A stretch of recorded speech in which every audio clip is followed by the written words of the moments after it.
Meu nome é Felipe Souza Santana, tenho 25 anos. Meus pais tinham um exemplo de casamento, eu tinha um exemplo de família.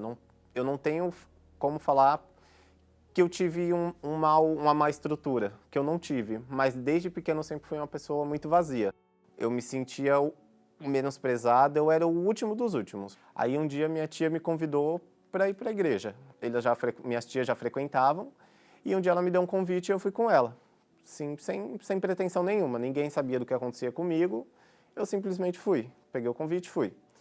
E eu continuei indo para a igreja de curiosidade, porque na terça mesmo o pastor deu um estudo fechado, e ele falou assim que não era para abrir em casa, era para abrir na quarta-feira na igreja. Aí eu falei, então se eu peguei, eu vou ter que ir na quarta-feira. Aí na quarta eu fui sozinho. Nisso eu fui no domingo, fui na terça novamente, e assim eu fui começando a pegar firme. Eu busquei crescer dentro do grupo jovem, crescer dentro da igreja, com o intuito de ser obreiro, de ter um uniforme, não com o intuito de ser servo de Deus. Eu queria que Deus me servisse para mim poder servir Ele. Então eu fazia as coisas na igreja, mas em troca de um reconhecimento do meu líder, um reconhecimento do meu pastor. O fazer a obra era preencher o meu ego, preencher aquele vazio que eu tinha antigamente de ser o menor. Aquilo me fez querer ser grande, mas não grande para Deus. Jejum não existia, era raríssimo eu fazer. Depois que eu comecei na obra, para mim jejum era, como eu posso falar, era uma coisa muito extraordinária, era um momento muito, assim, tinha que ser uma coisa muito forte e eu fazia ainda relaxadamente, não fazia do jeito correto. O ato de ir para a rua evangelizar era para quem queria ser levantado obreiro, para quem ainda estava começando na obra, que eram as primeiras práticas. Para mim não precisava mais, porque eu já tinha alcançado supostamente o Espírito Santo, eu já tinha conseguido a minha libertação, então eu não precisava mais daquilo. Nessa época eu comecei a fazer faculdade, comecei a estudar, e eu comecei a achar tudo aquilo muito bonito. As pessoas saíam da faculdade e iam pro bar beber, conversar, e eu falava, poxa, eu tenho 18 anos, por que eu não posso fazer isso? Eu tô lá dentro da igreja, tô na igreja, mas aquilo para mim já tinha perdido o encanto. O altar para mim já não era o lugar que eu tinha que estar. Eu tinha que estar ali junto com o pessoal da minha idade, fazendo as coisas que o pessoal da minha idade fazia. Aquilo foi enchendo meus olhos. No domingo de manhã eu assisti a reunião, subi no altar e falei, pastor, não quero mais. E o pastor ainda perguntou, o que aconteceu? Eu falei, nada, pastor, eu só não quero mais, eu vou cuidar de mim. Eu usei a desculpa que eu ia cuidar da minha alma. E daquele domingo, nunca mais eu apareci na igreja. Minha vida começou a ser trabalho, bebida e prostituição. Eu saía do serviço, eu abandonei a faculdade, saía do serviço, minha vida era samba, era cerveja, era balada. Nessas baladas, nesse samba, eu comecei a conhecer homens e eu comecei a me envolver, comecei a ter curiosidade de saber como era. E nisso eu comecei a me envolver com homens, comecei a ter relacionamentos. Foi aonde eu conheci amizades, e essas amizades eram um pessoal que era de candomblé, de umbanda, e eu comecei a frequentar. E eu comecei a achar aqueles rituais, aquelas festas, algo assim incrível. Eu achei a coisa mais linda desse mundo. E foi quando eu fiz um pacto com uma pombagira. Eu falei para ela, se você pode fazer o que você quiser comigo, mas você vai ter que me dar o que eu quero. Assim foi o meu auge, foi onde eu frequentei os melhores lugares, foi onde eu conheci pessoas muito importantes, foi onde eu me envolvi com todos os tipos de pessoa que possa se imaginar. Foi nesse momento que eu conheci a cocaína. Foi aonde uma vez eu usei para curtir uma balada, aí depois eu usei para curtir outra balada, e eu comecei a usar para trabalhar, porque aquilo me deixava acordado, aí eu comecei a usar para não dormir, porque eu tinha que trabalhar à noite, eu tinha que ficar acordado de dia para trabalhar e à noite para ir para balada. Eu comecei a usar cocaína, 2 pinos por dia, foi aumentando para 3, a chegar ao ponto de eu usar 16 pinos numa noite. E eu comecei a tomar medicamento. Só que não tomava um comprimido, eu tomava 3, 4 comprimidos. Eu trabalhava, chegava em casa, me dopava e dormia. Era a voz que falava assim, você não vai conseguir, você não tem mais jeito, olha tudo que você fez. Olha o Deus que você abandonou, olha, você abandonou Deus e começou a fazer as coisas para mim, para você não tem mais salvação. Você está condenado, você não tem mais o que fazer. A sua alma já é minha. Que eu via vultos, eu falava com gente que morreu, eu andava na rua, eu trombava com o espírito, às vezes eu se desviava, não tinha ninguém na calçada, mas parecia que eu estava desviando de alguém, porque eu via eles vindo na minha direção falar comigo.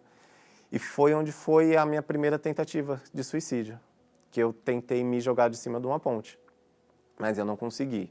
Foi onde eu peguei um punhado de medicamentos e eu ia tomar. Eu ia tomar. Nessa hora, eu abri meu Instagram e eu vi uma mensagem do Bispo André Cargeu. Ele falou assim, você que vai tentar se matar, você que precisa desabafar, me manda uma mensagem antes de você fazer qualquer coisa. E eu mandei a mensagem para ele. Eu pensei assim, eu vou mandar. Se ele não me responder, eu vou me matar. E de imediato o bispo me respondeu. Ele falou assim para mim que eu já conhecia o caminho, eu precisava só de ajuda para andar nesse caminho. E se eu poderia vir até aqui o templo para ele me atender. E eu vim.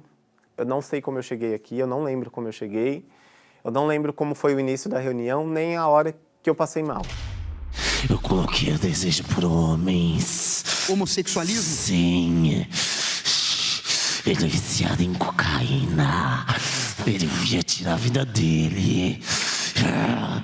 Eu ia matar ele. Você ia matar? Ia. Mas aí por que você não conseguiu? Pronto, maldita hora que ele viu aquela mensagem sua. Vocês todos vão pro inferno agora. Em o nome do Senhor Jesus.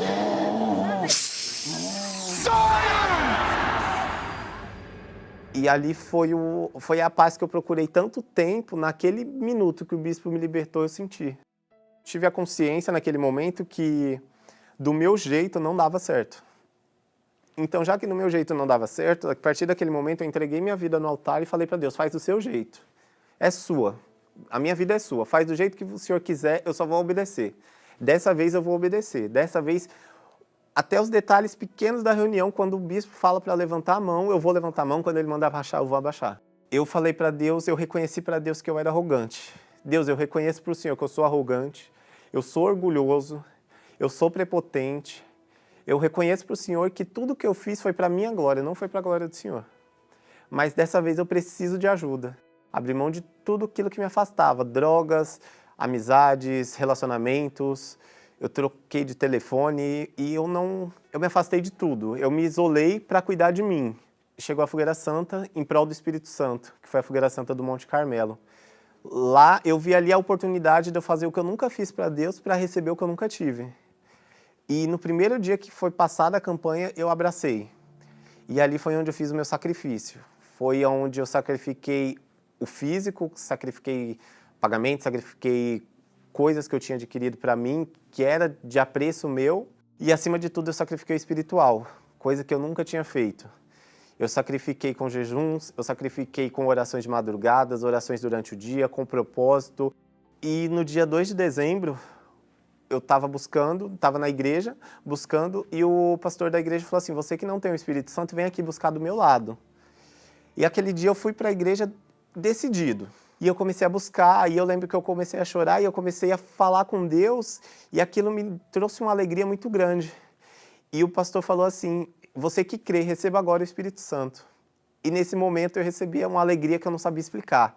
Ao mesmo tempo que eu chorava, eu queria sair dali e gritar para todo mundo. E aquilo foi a maior glória da minha vida. Eu finalmente encontrei aquilo que eu estava procurando durante todo esse tempo.